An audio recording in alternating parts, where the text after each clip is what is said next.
my big ass cup out of the way. Hello my girlies, welcome back to another video. Okay, it's your girl Riley. Today I'm gonna be talking about something that's just on my mind, and it's something that I want to just give my opinions on.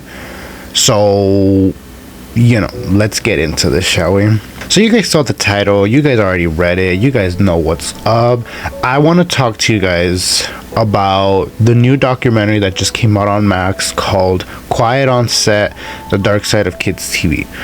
Now, when I first heard that this documentary was out, I didn't really know what it was gonna touch up on, you know what I mean? Like, my first thought was it was gonna be on like all these like different like production companies, studios, you know, all these different things in the film industry and television industry that have basically abused kids and stuff. And it was theoretically, but it's crazy because before I started seeing the TikToks, before I started seeing anything about it, all I knew was that there was a documentary and the title was Quiet on Set: The Dark Side of Kids TV.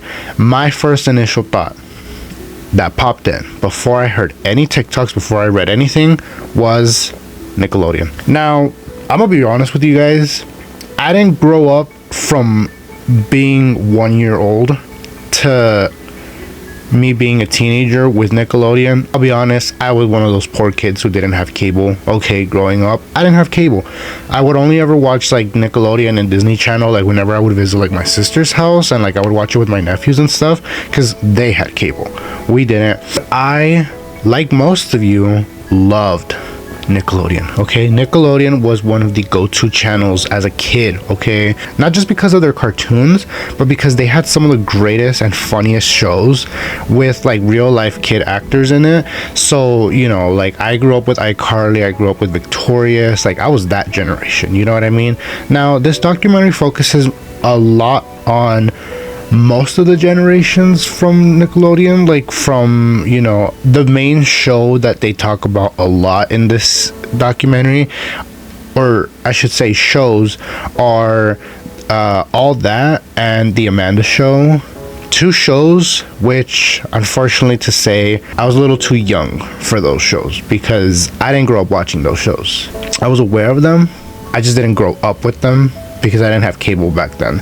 And also, I don't know if they were on when I was born necessarily. So like, I don't know, I feel like I'm sorry if I'm making anyone out there feel old. That was not my intention, okay? Growing up as a kid, watching cartoons, watching all these funny TV shows like iCarly and, you know, even All That, you grow up watching this stuff and it makes you think that this is a luxurious dream. You know what I mean? Like, obviously, growing up on kids TV sounded like a dream to a lot of us, okay? I mean, these were kids more or less our age when we were watching who were living the dream, right? That's what we all thought. A lot of people, I feel like, had that dream of like wanting to be in some sort of kids TV show just because it sounded fun, it looked fun, it seemed interesting, like it looked entertaining, and it seemed like truly just the dream. But after watching this documentary, I'll be honest with you guys, I have already heard a lot of crazy stuff from Nickelodeon before this documentary release. That's why I said earlier, when I heard about this documentary, my first initial thought was Nickelodeon because I've already heard of the crazy stuff that was going on. But my God, I did not think of any of the stuff that they talked about. I was aware of, you know, certain, you know, staff workers making the kids uncomfortable. I was aware of that. Okay, that I was aware of, because you think I just haven't heard of the Jeanette McCurdy situations. I haven't read her book. I want it so badly. I really want to read her book so bad. Ever since it launched, I wanted to be one of the first people to get a copy, but unfortunately I didn't have the money for it until this day. Like, I just haven't bought it, and I honestly don't have the money to buy it. So, you know, I really want to read her book so badly. But I have heard a lot of interviews, a lot of TikToks about her story, and I'm aware, okay? I've been known of some of the stuff going on in Nickelodeon, but boy, did I not think that it was gonna get like this, okay? For starters, there were certain people who worked in Nickelodeon on kids TV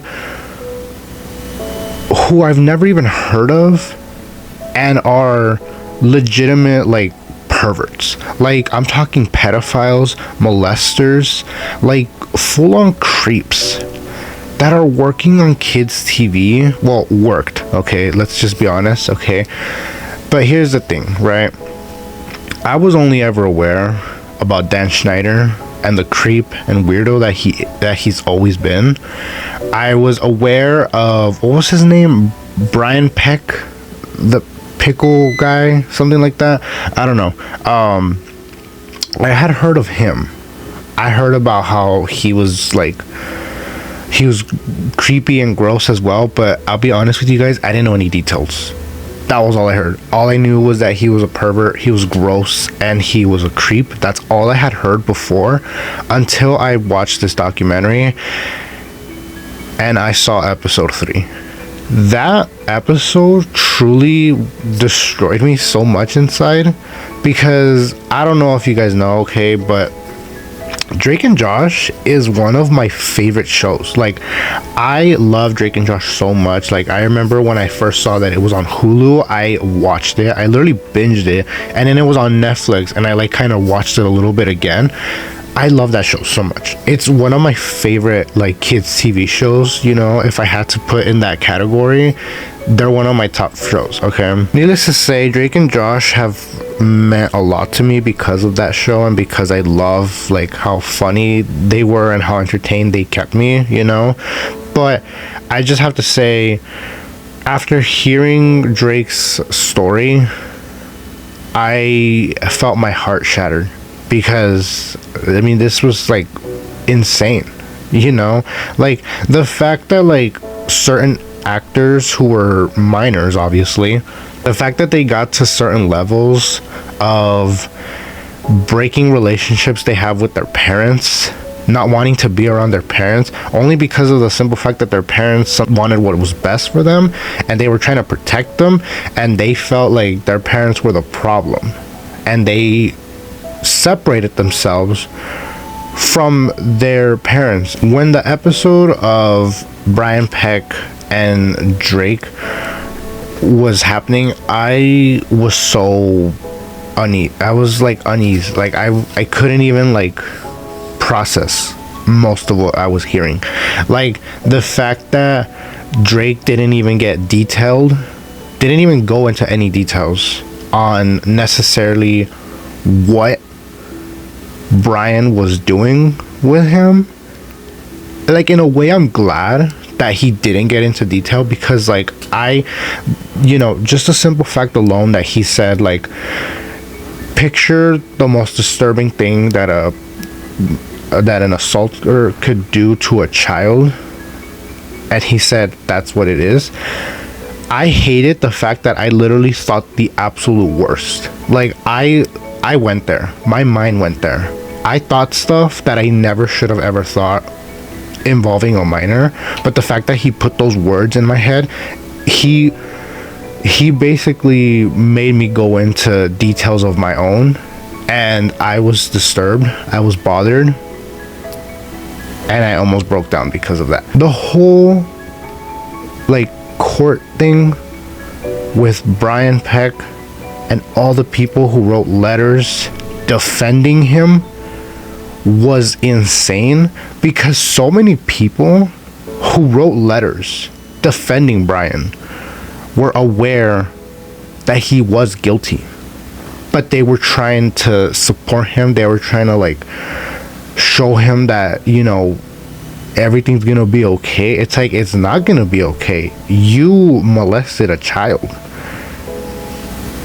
And hearing Drake talk about how in the courtroom Brian's section was completely full, and I think Drake's section was only like his family. Like, I'm talking parents and I think siblings. That is truly just disturbing. The fact that, like, not only just like people were there for Brian, celebrities were there for Brian. Somebody from Boy Meets World was there for him. I love Boy Meets World. That was also one of my shows. So that alone is so disturbing, to think that people are willing to stand up for a child molester and know that he's guilty. Okay, they know he's guilty, but they're still willing to stand up for that. That to me is so bothering, and I can't process that right. Brian, I think I might be wrong. Like, was it 16 months? Oh god, I'm gonna have to look that up because I don't even know. I think it was like either 6 or 16 months. I might have to check that out. Brian Peck served 16 months in prison the following year after 2000. He was arrested in 2003 for child sexual abuse and was sentenced to 16 months of prison the following year. 16 months for sexual abuse of a child. And they know he's guilty. They know he did this. And he was sentenced to 16 months. See, this is right here when we all say, and we all stand together and say, the system is failing. The system has always been failing, okay? Because you're telling me there are people who go to prison for literally nothing. And they spend years in prison for nothing. But people who do actual legitimate serious crimes that should be taken so seriously, they get the shortest sentence and then they're free. And then get this, Brian Peck got released from prison and immediately went straight back to kids TV, except not Nickelodeon. He went to Disney Channel. He had a role in The Sweet Life of Zack and Cody. That is insane. That I remember hearing about long ago, before I heard all this. But what I heard for the first time in the documentary was Drake's story. That was the first time I ever heard that, and that truly disgusted me, that truly ruined me, and that truly just bothered me so much. The fact that Drake had a girlfriend, would spend the day at his girlfriend's house, and Brian would constantly be calling not only his cell phone, but his girlfriend's house phone non-stop. That truly was scaring me, because I'm like, that is disgusting. First of all, this kid is like, what, 15, 16 at the time? That is so gross to think that a like 40-something-year-old man, I don't know how old Brian was at the time, was just non-stop calling a teenager. I don't know about you, okay, but like me personally, right? I'm 21 years old, okay? I'm young, I know. I at 21 don't even picture myself being in the same room as a teenager. Like, the thought of me being around teenagers is just like kind of weird to me, because I'm just like, why am I here? You know what I mean? Like, I believe in hanging out with people my own age, okay? Those are the people that I hang out with, okay? My only friends are all around my age, okay? So the thought of being like in your late 30s, maybe 40s, I don't know, that old, and hanging around a minor who's a teenager, that is so weird to me. I don't know how you guys feel about that. That is weird to me, okay? There were so many people who did shows on Nickelodeon that were on this documentary. I don't remember all their names, and I didn't write them down, so like I won't even say them. But you guys, if you guys watch the TikToks, or if you guys actually watch the documentary, you guys will see most of them. Most of the people that spoke up were they used to be kids who were on the show. All that. There was I believe her name was like Alexa from Zoe 101. And then there was Drake Bell, of course, who was on The Amanda Show and on Drake and Josh. So, yeah, I didn't know about this, and I still haven't looked into it, but my sister told me about this after we watched the documentary together. She told me that supposedly a bunch of actors who used to be in old Nickelodeon shows, apparently a lot of them didn't participate in this documentary because supposedly a lot of them were being paid to stay quiet, which to me kind of made sense in a way, because I'm like, okay, well, that explains why there were not that many actors who spoke up about this, you know. But it's just like, why would you not speak up about this? Like, I get it, the money, but like, why would you not tell your story, even if it's just like not that much? Like, just proving that you're there to speak up. I don't know, I don't want to make it seem like I'm giving any hate to any of the old actors who struggled, you know what I mean? Like, I wish I could have seen someone from iCarly in here. You know how much I would have paid to had Jeanette McCurdy tell her goddamn story on this? I was literally waiting for her. I was like, she's gonna make her entrance, she's gonna have her moment, because like I said, I went into this documentary not seeing any of the TikToks. I didn't know anything. I didn't know anything about this documentary until I watched it, and then that's when I started seeing the TikToks. I really would have wanted Jeanette McCurdy to have appeared and just go off on Nickelodeon for this. Like Ariana Grande. Like, come on. Like, you guys telling me that you wouldn't want her to have seen her tell her story on this? That would have been amazing. That would have been so crazy to have, like, way more celebs that were on Nickelodeon speak up than what we got. I'm really proud of all these actors who participated and told their story. I truly am, because it was just crazy hearing all these stories, you know what I mean? Like, I wish Amanda Bynes could have made an appearance. Like, girl was referenced a lot and talked about a lot in this documentary that I'm just like, we missed out. Amanda Bynes needed to have been there, but I guess if she couldn't participate or she didn't, you know, her business, not anyone else's. Amanda Bynes was definitely one of the crazy ones too, just because like Dan Schneider, I know he's a creep, I know he's a weirdo. Him in a hot tub with Amanda Bynes was something I wish I never saw. Like, you know what I mean? Like, I wouldn't even want to see that today, like in this day and age. Like, Amanda Bynes at the age she's currently in, I don't even want to see that. Like, that to me was so bothering. I hated it. I didn't like it. I didn't like the fact that like there was this like pressure on this girl. Like, this was a little girl at the time, and then like she became a teenager, and it was just like, you know, it was, I feel like it was getting worse. Like, it's kind of like what Drake Bell said, like from his story, like it just got worse and worse, and that's crazy to me. Like, oh god, like I felt so bad for all these kids who had to go through this, you know. Now, one last thing I will say, and I know you're probably thinking, Riley, why do you care so much? Like, why do you as an individual care this much?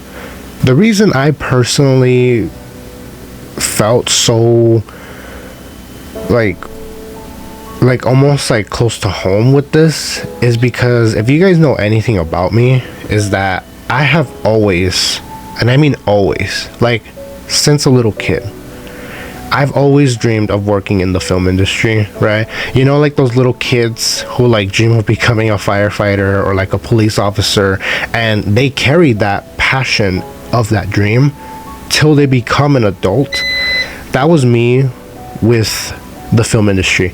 I didn't even care like what role I would start with. I was like, I don't care if it's director, producer, writer, screenwriter, costume designer, like set designer, like actor. Like, I just wanted to be in this industry. Like, I really always dreamed of it, and I as a kid, like probably most of you, wanted to wish I could have had the opportunity to have been a kid actor, just because like I know that would have been an amazing start.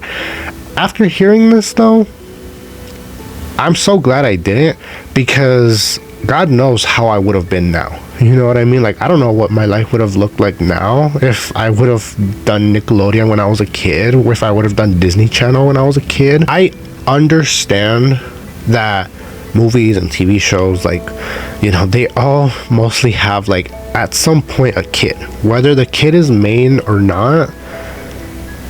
at some point there's always a kid, you know, and I get that, but I just truly don't believe that the film industry and television should be for kids. Like, I get it, I get why there are kids, I understand, I do, but I just think like it's so crazy to think that like kids go through so much, you know what I mean? Like, God knows how adult actors go through, you know, but you can always just say like, well, they have more experience, they know how they know how it runs, like it's not their first rodeo.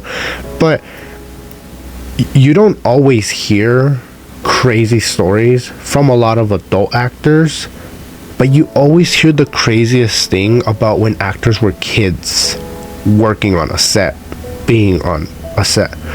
That's where it's crazy to me. And I personally, as someone who's always wanted to work in that and someone who still wants to work in that, I just feel like it's so scary to think that like these kids are going through crazy things when they should, when it looks like as if they're living the dream. You know what I mean? Like me, like if I ever get the opportunity to work in the film industry, to work in television, to me it's gonna feel like, oh man, I'm about to live the dream, like my dream has come true. And then to think that it's the opposite, it's a complete nightmare, that is where it's so scary to me.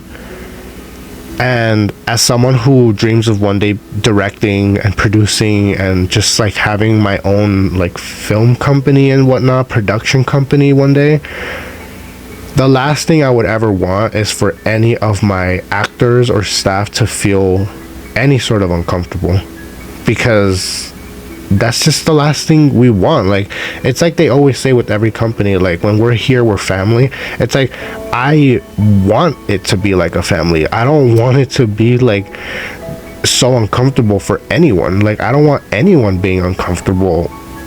If it were to be like my own production company, I'm like, I don't want anyone being uncomfortable, like especially kids, minors. Like, I wouldn't want that. Like, I would feel so guilty if I knew that any of my workers, any staff member, designer, writer, any actor, any child on this set, like I would hate for anyone to be uncomfortable. That is the last thing I would ever want as someone who truly wants to work in the film industry. And I'll leave it off with this. It's so sad and it's messed up to think that all these kids gave up their childhood just so we could have a childhood. Like, you ever think about that? Like, these kids suffered so much being on television, and we were watching them, laughing at them, thinking they're living the dream, wishing we were there with them. And I know the last thing they would think even today is, I don't wish that on anyone. Like, I know that's how a lot of these kids nowadays, being adults, feel, is that the last thing they would want is for anyone to go through that again, especially a kid. Yikes. Anyways, I'm sorry for this video being a little bit serious and it's a little different than what I film. I know, I get it, right? But I don't know, it was just on my mind, and I thought to myself last night, like, I kind of want to do a video on this because I do want to give my opinions on it. I know I didn't go into everything, okay?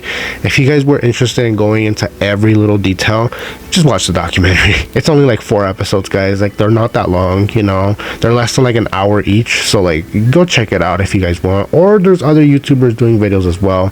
So yeah, I know I didn't even comment on Dan Schneider's like apology video, which I also did watch, and I think you should go watch it, especially after you finish the documentary. So watch the documentary first and then go to YouTube and watch Dan Schneider's apology video, because yikes, people just don't know how to do apology videos. Like, I just think apology videos are so weird. Like, please don't. Okay, anyways, I love you guys so much. If you guys did enjoy this video, please make sure to leave it a thumbs up so I know, and also if you guys can please subscribe to your girlie, okay, because I am so close. I can feel it. the 700 subscribers coming soon. Guys, please help me get to 700. It would really mean the world to me. Okay, I love you guys so much, and I'll see you guys next time. Bye.